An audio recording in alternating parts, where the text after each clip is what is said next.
Hello, good morning dear students.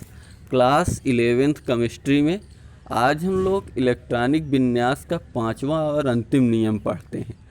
आज तक हम लोगों ने 4 नियम को पढ़ा। पाउली का नियम, हुंड का नियम, आफबाउ का नियम, N+L का नियम।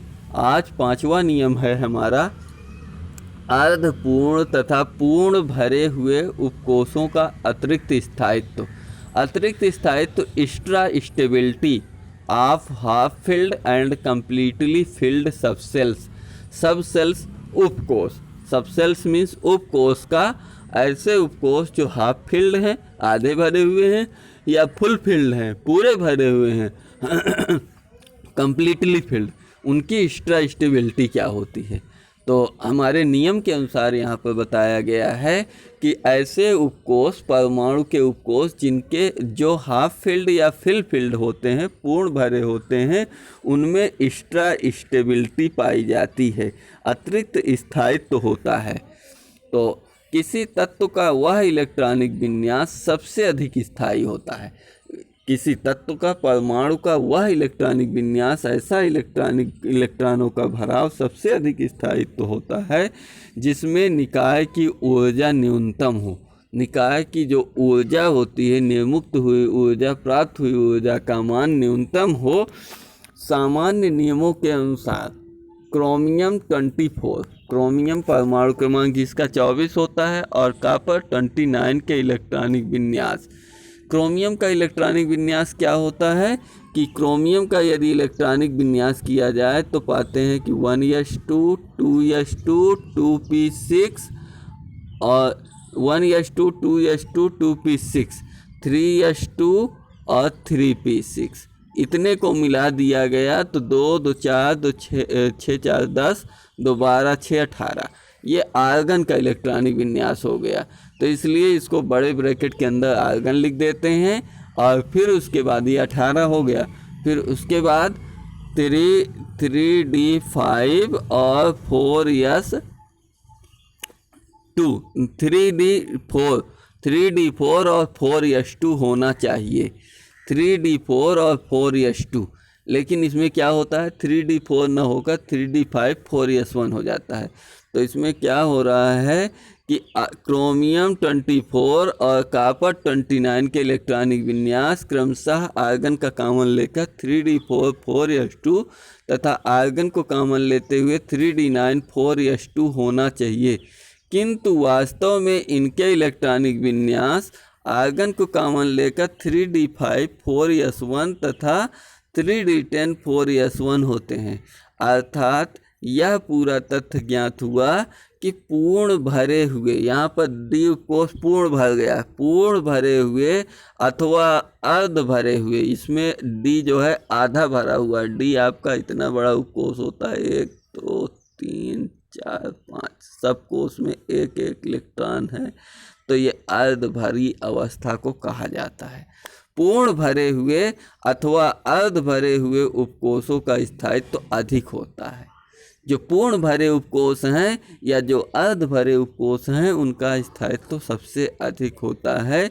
इस तथ्य की व्याख्या हम कैसे करेंगे कि पूर्ण भरा अतिरिक्त स्थायित्व रखता है या नहीं, तो इसकी व्याख्या निम्न तथ्यों के आधार पर किया जा सकता है। पहला तथ्य है इलेक्ट्रॉनों का सममित वितरण, symmetrical arrangement of electrons, symmetrical configuration of electrons. सममित माने एक समान। पूर्ण रूप से भरे हुए या अर्ध रूप से भरे हुए उपकोषों को इलेक्ट्रॉन का वितरण सममित होता है। यदि ऐसे उपकोष जो पूर्ण भरे हैं या अर्ध भरे हैं, उनमें इलेक्ट्रॉनों का वितरण जो है सममित, समान रूप से होता है, जिस कारण यह विन्यास अधिक स्थायी होता है, पूर्णतः स्थायी होता है, स्थायित्व की अवस्था में होता है। सममित वितरण के कारण ये इलेक्ट्रॉन एक दूसरे को कम परिरक्षित करते हैं, वो एक दूसरे को परिरक्षित करते हैं। परिरक्षित मीन्स शील्ड कर लेना, रक्षा कर लेना, और कम परिरक्षित करना, एक दूसरे की रक्षा ना कर पाना, जिस कारण उन पर नाभिकीय बल कम लगता है, उन पर लगने वाला नाभिकीय बल उनके परमाणु नाभिक को एक दूसरे को आकर्षित करने वाला बल कम होता है। ये अर्ध भरा हुआ उपकोष है, एक अर्ध भरा डी उपकोष, ये एक पूर्ण भरा डी उपकोष। चूँकि सममितता से इलेक्ट्रॉन का ऊर्जा स्तर कम हो जाता है, सममित होने के कारण इलेक्ट्रॉन का ऊर्जा स्तर घट जाता है तथा उस अवस्था में स्थायित्व में वृद्धि होती है। जब सममित होते हैं तो इस अवस्था में इलेक्ट्रॉन का स्थायित्व में वृद्धि होती है, स्थायित्व उसका बढ़ जाता है। अतएव अर्धभरित तथा पूर्ण भरित उपकक्ष अन्य उपकक्षों की तुलना में अधिक स्थिर हो जाते हैं, उनकी स्टेबिलिटी स्थिरता बढ़ जाती है। सेकंड है विनिमय ऊर्जा एक्सचेंज एनर्जी। एक उपकोष में उपस्थित कक्षक अपभ्रष्ट होते हैं, यानी कि ऐसे कक्षक जिनकी ऊर्जा एवं विन्यास समान होता है अपभ्रष्ट कक्षक कहलाते हैं। एक उपकोष में उपस्थित कक्षक अपभ्रष्ट होते हैं तथा इनमें उपस्थित इलेक्ट्रॉन अपना स्थान विनिमय करने की प्रवृत्ति रखते हैं। विनिमय मीन्स आदान प्रदान। 1 नंबर का इलेक्ट्रॉन 3 नंबर में जा सकता है, 3 नंबर का इलेक्ट्रॉन 2 में आ सकता है, यानी कि परमाणु का ये जो ऑर्बिटल होता है इसमें 1 2 3 4 5, तो इसमें 1 2 3 4 5 मान लिया हमने क्रम कर दिया, तो इन क्रम से 1 का इलेक्ट्रॉन 3 में गया, 3 का इलेक्ट्रॉन 5 में गया, 5 का इलेक्ट्रॉन 2 में गया, 2 का 3 में गया, इस टाइप से विनिमय कर सकते हैं। इस विनिमय के कारण, आदान प्रदान के कारण मुक्त ऊर्जा विनिमय ऊर्जा कहलाएगी। ये जो ऊर्जा मुक्त हुई इसको विनिमय करने में इलेक्ट्रॉनों को मुक्त हुई ऊर्जा विनिमय ऊर्जा कहलाएगी। चूँकि अर्ध भरे तथा पूर्ण भरे उपकोषों में संभावित विनिमयों की संख्या सबसे अधिक है। अगर इलेक्ट्रॉन हर एक उपकोष कक्षक में आपके इलेक्ट्रॉन उपस्थित हैं तो विनिमय की संभावना सबसे अधिक है। अगर भैया इलेक्ट्रॉन ही नहीं है तो चले इसमें का इलेक्ट्रॉन इस तीसरे में तो चला गया, तीसरे में इलेक्ट्रॉन नहीं है तो विनिमय नहीं हुआ, क्योंकि 3 से इलेक्ट्रॉन 1 में तो आ नहीं रहा है तो विनिमय हुआ ही नहीं। तो अगर अर्ध भरा है या पूर्ण भरा है तो विनिमयों की संख्या सबसे अधिक होगी, अतः इनकी विनिमय ऊर्जा भी उच्च हो जाती है, उससे मुक्त हुई ऊर्जा भी अधिक हो जाती है, जो इन्हें अधिक स्थायित्व प्रदान करता है। अब हम लोग देखते हैं कि विनिमय किस प्रकार हो रहा है, इलेक्ट्रॉनों का विनिमय आदान प्रदान किस प्रकार हो रहा है। तो यहाँ पर दिखाया गया है कि इलेक्ट्रॉन 1 का 4 शेष 4 इलेक्ट्रॉन कक्षकों में विनिमय कैसे हो रहा है।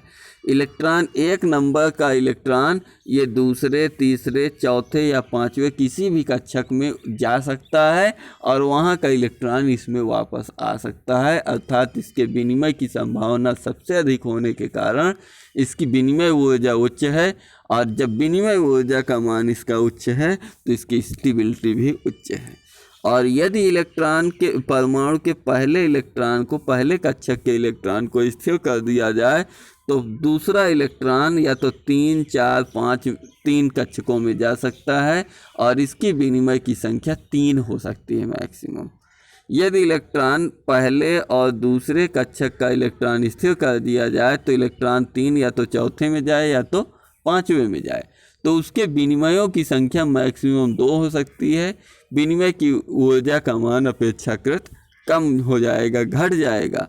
और यदि 1 से 3 तक के इलेक्ट्रॉनों को हमने स्थिर कर दिया तो इलेक्ट्रॉन 4 5 में जाएगा, 5 वाला 4 में संभावना 1 होने के कारण इसकी विनिमय ऊर्जा सबसे कम होगी।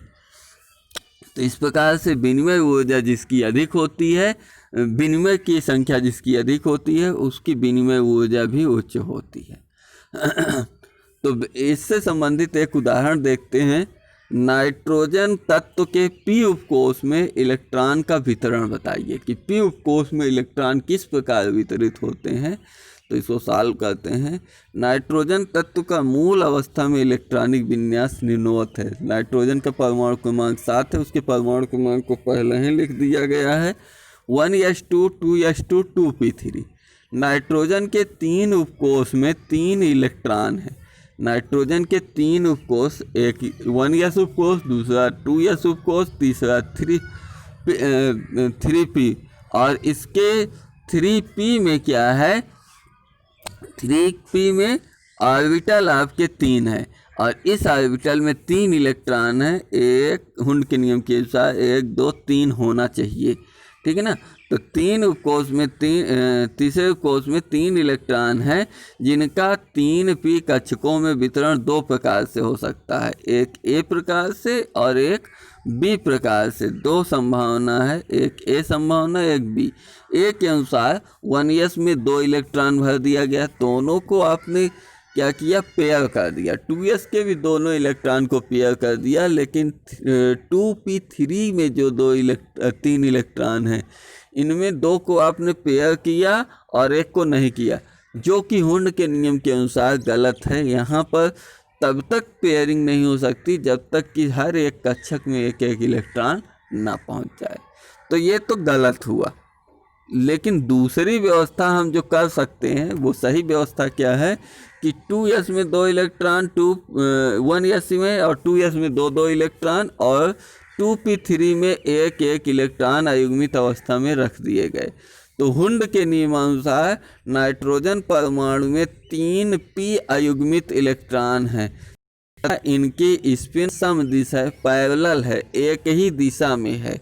जब इनकी स्पिन पैरेलल हो गई तो जैसा कि चित्र बी में दिखाया गया है, इनकी स्पिन क्या है, पैरेलल है, एक ही दिशा में है, क्लॉकवाइज ही तीनों रोटेट कर रहे हैं। जब इनकी स्पिन पैरेलल है तो चित्र में दिखाया गया है, अतः ए में प्रदर्शित इलेक्ट्रॉनों का वितरण गलत है।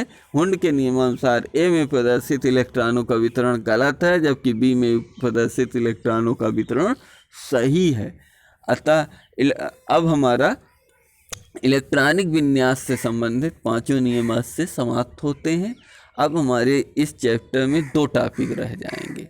एक, आयनों का इलेक्ट्रॉनिक विन्यास, किसी धन आयन या ऋण आयन का इलेक्ट्रॉनिक विन्यास हम कैसे करेंगे, और परमाणुओं का चुंबकीय गुण, परमाणुओं में चुंबक के प्रति बिहेव कैसा होता है, अनुचुंबकीय, प्रतिचुंबकीय, लौह चुंबकीय, फेरी चुंबकीय, इन बातों को पढ़ने के साथ साथ हमारा ये सेकंड चैप्टर समाप्त हो जाएगा। मिलते हैं अगले टर्न पे आयनों के इलेक्ट्रॉनिक विन्यास के साथ, तब तक के लिए जय हिंद।